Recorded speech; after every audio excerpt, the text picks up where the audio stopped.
Hey folks, it's Tony here again from Rebel Financial. So thanks for tuning in again. Today I am going to do an update from a video I posted last month. For the first time ever, I talked about the cost of living increase in Social Security, and that is driven by inflation, of course. And the reason I talked about it a month ago, because for the first time in 10 years, it's noteworthy. It actually was predicted to go up 5%. That prediction came from the Senior Citizens League. That's a nonpartisan group that kind of tracks inflation and the cost of living to see where the cost of living adjustment, the COLA, would be for next year. And it was noteworthy because it was 5%. That's what they were projecting at the end of May.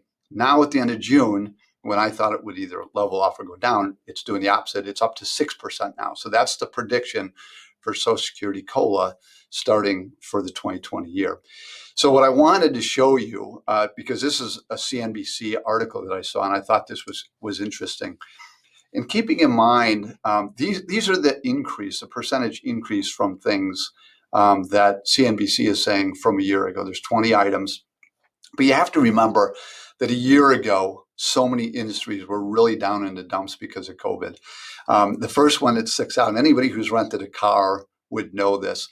I went on vacation a couple weeks ago, and just before I went, I had already rented a car, but Avis came back to me and said, hey, we'll give you 30% off of your rental. So I went to check that number out, and it was like double what I've ever paid in the past, even with that discount. So anybody who's traveling will know that car rentals and things are going up.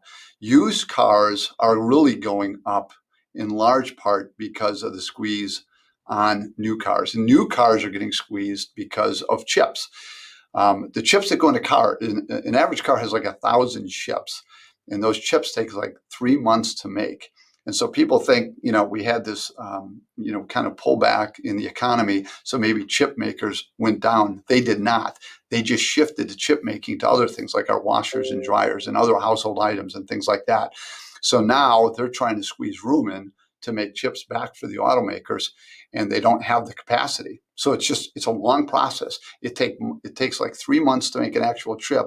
And that's not talking about setting things up to make the chips, the manufacturing process, as well as, getting things to market. Anyway, gasoline, we've all seen that. In oil, you can see those things. I mean, these next four things. But the rest of the rest of the items here are more tame.